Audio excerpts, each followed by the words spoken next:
안녕하세요. 반갑습니다. 오늘도 제23강에 이어서 이 시간에도 재산 박재현 선생님이 지리산 시절을 마감하고 군에 입대하여 부산 군수기지사령부에 근무할 때 어떻게 박정희 전 대통령을 만나게 되었을까 하는 것을 잠시 소개해 볼까 합니다. 재산 박재현 선생님이 거창 농고를 졸업하고 다시 정상적인 궤도를 완전히 이탈하여 이산 저산을 떠돌아 다니는 이른바 거렁뱅이와 같은 신세를 지내는 세월이 시작되었는데, 한마디로 요즘 같은 시절에 좋은 말로 표현하자면 낭인과, 즉 떠돌이 인생에 입학한 것이라고 보면 틀림이 없습니다. 자, 오뚜기 같은 인생을 살아온 재산 박재현 선생님의 지리산 시절을 계산해 보면 약 10년 정도가 됩니다. 부모님의 강한 설득으로 31살 나이에 결혼을 하면서 지리산 시절을 마감하였다고 보면 대략 20대 초반부터 30세까지 지리산 일대를 방랑한 셈이 된다고 봅니다. 특히 여기서 지리산 시절의 중요한 일들을 짚어보면 다음과 같은 것들이 있습니다. 춥고 배고프고 노잣돈도 떨어진 그야말로 낭인으로 떨어진 시절의 이야기가 아니겠습니까? 자, 이 시절 재산 박재현 선생님은 거렁뱅이에 가까운 신세가 되었는데, 이때 도를 깨치기 위하여 구도자의 길을 가면서 불가의 모든 책들을 섭렵하고 공부를 했다는 것입니다. 재산 박재현 선생님이 지리산 둘레의 산청, 함양, 웅보, 남원, 구례 등지를 방랑하면서 이 골짜기 저 골짜기에 사는 수많은 자칭 도사들을 만났다는 것입니다. 자, 그런데 자칭 도사들이라고 하는 긴 달사들과 교류를 가지면서 재산 박재현 선생님은 그 와중에 유교, 불교, 도교를 꿰뚫을 정도로 많은 것을 섭렵하게 되었다는 것입니다. 특히 그 중에서도 유교의 사서 삼경과 불교의 금강경, 화엄경, 능엄경을 비롯한 제반 불경을, 그리고 도교의 벽곡도인을 비롯한 호흡법과 성명규지, 이 성명규지 같은 책은 정말로 구하기 힘든 책들입니다. 자, 이런 아주 중요한 비밀스러운 책, 비서들을 접하게 되었다는 것이죠. 뿐만 아니라 말로만 듣던 천문지리 인사로 통칭되는 제야의 학문에 대해서도 눈을 뜨게 되면서 재산 박재현 선생님은 어느새 연기가, 즉 영통력이 개발되어 가지고 상대를 보는 어떤 직관력이랄까, 이 분석력이 엄청나게 크게 나타나기 시작했다는 것입니다.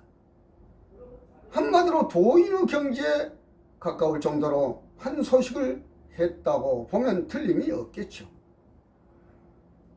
그런데 지리산 시대에서 한 가지 주목할 점은 어떻게 박정희 대통령을 만났느냐 하는 것입니다. 재산 박재현 선생님은 지리산 시절 중간인 22살부터서 23살 나이에 군대를 가야 하는 그런 시절이 있었습니다. 자, 누구나 그 나이가 되면 다 군대를 가야 하지 않나요? 그런데 그가 군대 생활을 한 것은 우연인지 정말 필연인지는 모르지만 부산의 군수기지 사령부에서 근무를 하게 될 때 당시 군수기지 사령관으로 있던 박정희 장군과 인연을 맺었다는 것입니다. 이것이 중요한 얘기죠.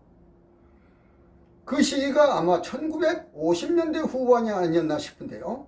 물론 그 시절 재산 박재현 선생님은 쫄병으로 군대 생활을 하였고, 사령관인 박정희 장군과 쫄병이었던 재산 박재현 선생님이 인간적인 어떤 관계를 맺을 수 있었던 배경에는 바로 운명이라고 하는 큰 물줄기가 작용하고 있었다는 것입니다. 자, 그럼 그 운명이 무엇이냐? 사람으로 말하면 타고난 숙명이 사주팔자인데 사람들은 타고난 숙명에다가 이 운명이라는 것을 두 개 주고 한평생을 갈팡질팡하면서 모두가 어렵게 이 세상을 살아가고 있지 않습니까?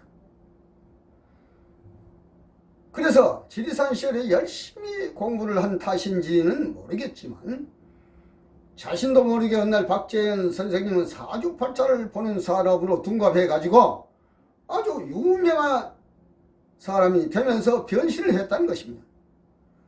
그래서 동기생들한테 사주를 봐주다 보니 그 소문이 소리 소문 없이 박정희 장군의 귀에까지 들리게 되겠잖아요.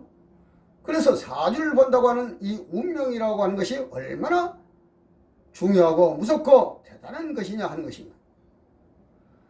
이렇게 박정희 장군과는 비록 계급으로는 쫄병에 지나지 않았지만 사람의 운명을 감정하는 데 있어서는 이미 경지에 올라있던 재산 박재현 선생님은 박정희 장군과 계급을 떠나서 인간적으로 서로 어떤 동등한 입장에서 이렇게 만나 대화를 할 수 있었다는 것입니다.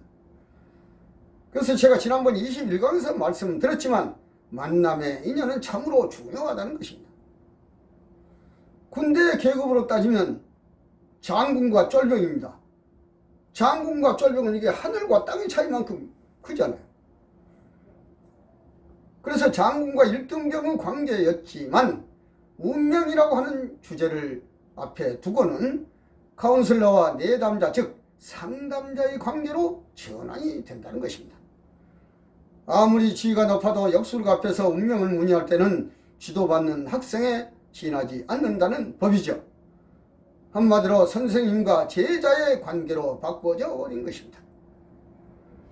그런데 이때 재산 박재현 선생님은 박정희 장군에게 아마 이런 특별한 운명을 예언하고 전해주었지 않냐 하는 것으로 추정이 됩니다.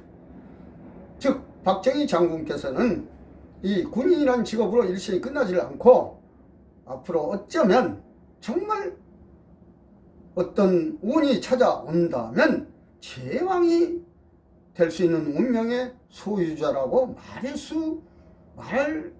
말했을 거라 이겁니다. 자, 당시 박정희 장군도 자신의 운명에 대한 예언을 점쟁이 1등병의 헛소리로만 흘려듣지 않고 상당히 현실성 있는 예언으로 받아들였다는 것이죠. 뿐만 아니라 5.16 이후에도 박정희 대통령이 재산 박재현 선생님에게 야, 너 함양군수 한번 해봐라. 함양군수 한번 해볼 생각 없느냐고 제안을 하기도 했다는 것입니다.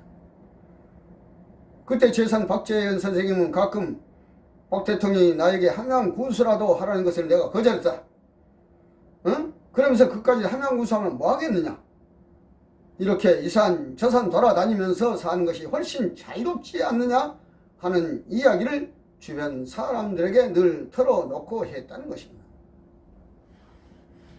자, 다음 이 시간에는 박정희 대통령이 5.16 군사혁명을 일으키고 제3공화국을 탄생시킨 이후에 다시 제4공화국이라고 하는 유신헌법을 단행하여 집권을 하고자 재산 박재현 선생님에게 청와대에서 비서를 보낸 일이 있습니다. 여기서 재산 박재현 선생님은 유신이라고 썼다가 모진 고통과 고초를 당했다는 내용을 말씀드리겠습니다. 다시 말하면 박정희 대통령이 말씀하신 유신이라고 말한 것은 자, 한문으로 풀이할 때 이을 유자에 새로울 신자입니다. 유신이. 그래서 새로운 세상을 한번 열어 나가 보겠다고 하는 뜻인데 재산 박재현 선생님이 풀고 있는 유신은 이을 유자가 아니고 귀신 유자에다가 새로울 신자가 아니고 귀신 신자로 만약 유신을 하게 되면 어쩌면 귀신이 될 수도 있다는 뜻으로 해석을 해버린 것입니다. 참 묘한 일이잖아요. 지나놓고 나니까 역사의 수레바퀴는 또 그렇게 흘러간 것이 사실인데 말입니다. 그렇다면 결과적으로 볼 때 당시 재산 박재현 선생님은 얼마나 10월 유신을 정확하게 알고 또 확실하게 꿰뚫어 보고 있었느냐 하는 것입니다. 자, 다음 편에 다시 계속 이어지겠습니다. 감사합니다.